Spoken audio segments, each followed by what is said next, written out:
والصلاة والسلام على سيد الأنبياء والمرسلين محمد وعلى آله وصحبه أجمعين أما بعد قال الله تبارك وتعالى في القرآن المجيد أعوذ بالله من الشيطان الرجيم بسم الله الرحمن الرحيم يا أيها الذين آمنوا ادخلوا في السلم كافة وقال تعالى إنا فتحنا لك فتحا مبينا صدق الله العظيم محترم صدر ذی وقار استاذ الاساتذہ فقیہ العصر حضرت مولانا خالد سیف اللہ رحمانی صاحب دامت برکاتہ صدر آل انڈیا مسلم مسلح بورڈ اور اسٹیج پہ رونق افروز نقیب ملت بیرسٹر جناب اسد الدین اویسی صاحب اور دیگر حضرات علماء اکرام اور مشائخ اعظام، آج کا یہ اجلاس انتہائی حساس موضوع پر منعقد کیا گیا ہے۔ آج کا یہ اجلاس ایک ایسے عنوان پر منعقد کیا گیا ہے جس کا راز تعلق ہمارے دین اور ہماری شریعت سے ہے۔ وہ جگہیں جن پر ہم نمازیں پڑھتے ہیں، وہ جگہیں جن کا ہم احترام کرتے ہیں،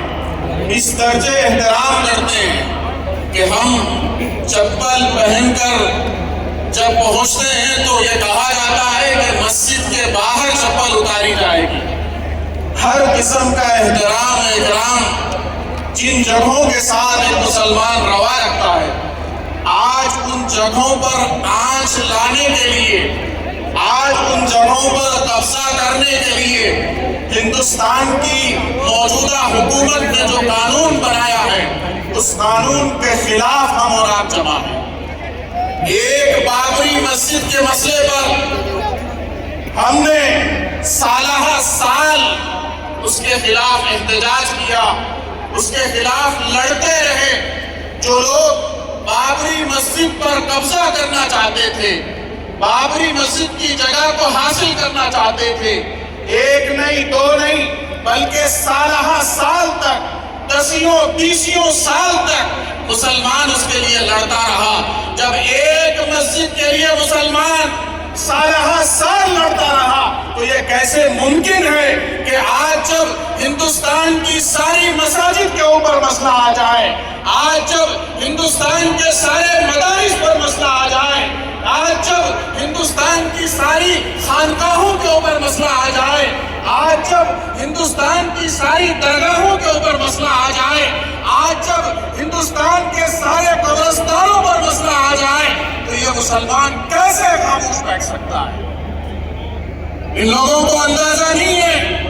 مسلمانوں کے جذبات کا اندازہ نہیں ہے، مسلمانوں کے صبر کا اندازہ نہیں ہے۔ یہی وہ مسلمان ہے جس نے دنیا کی سب سے وحشی قوم تاتار قوم کو گھٹنے ٹیکنے پر مجبور کر دیا۔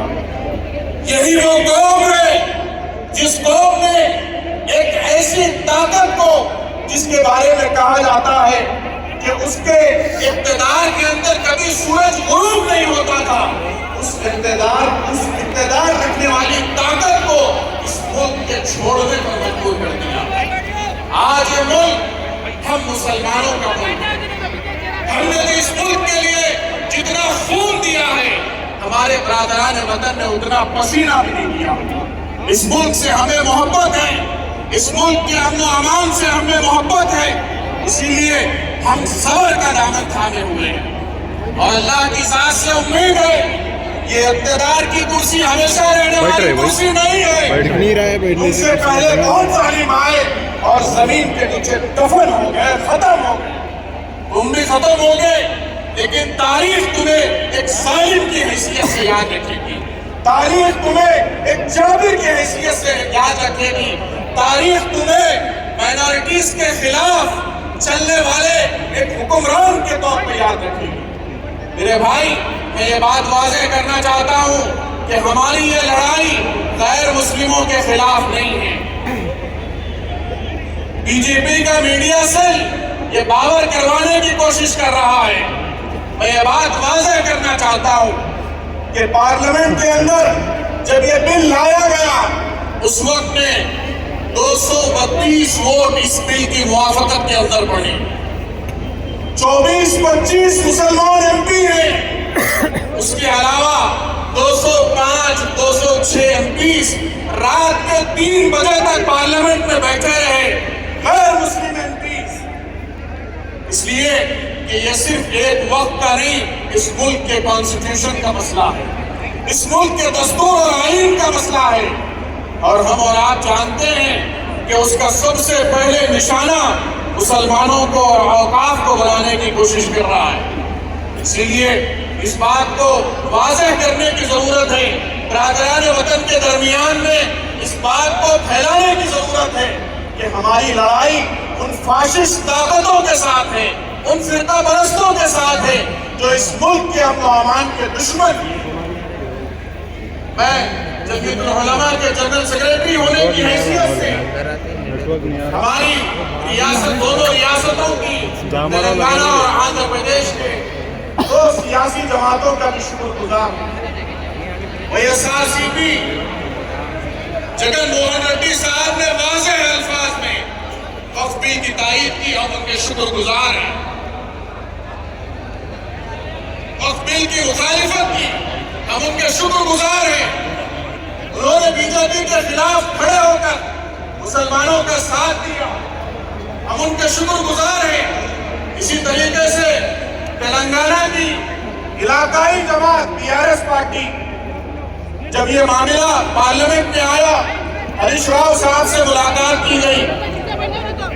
بس 2-3 منٹ کے اندر انہوں نے فون لگانا شروع کیا اور اپنے جماعت کے مسلم قائدین کو انہوں نے فون کیا، اور شام ہونے سے پہلے تلنگانہ بھون میں پریس کانفرنس کرتے ہوئے یہ بات واضح کی کہ ہم اس مسئلے میں وقت کے مسئلے میں ہم مسلمانوں کا ساتھ دیں گے۔ ہم کانگریس کے شکر گزار ہیں کہ کانگریس نے ایسے حساس مسئلے پر مسلمانوں کا ساتھ دیا۔ میرے بھائی یہ لڑائی 4 دن کی لڑائی نہیں ہے، بلکہ بہت لمبی لڑائی ہے۔ اس لیے ہمیں بہت بڑے پیمانے پر اسلحہ کے اندر اس قسم کے پروگراموں کے کرنے کی ضرورت ہے۔ ان پروگراموں کے ساتھ ساتھ اللہ کی طرف رجوع کرنے کی بھی ضرورت ہے، اس لیے کہ فیصلہ در حقیقت ایوانوں میں نہیں بلکہ آسمانوں میں ہوتا ہے۔ میں ایک شعر کے ساتھ اپنی جگہ لیتا ہوں، ظلم پر جو چپ رہا، ظلم پر جو چپ رہا موت تو ٹل جائے گی، ظلم پر جو چپ رہا موت تو ٹل جائے گی، پر یہی چپ میری نسلوں کو نگل جائے گی۔ وآخر دعوانا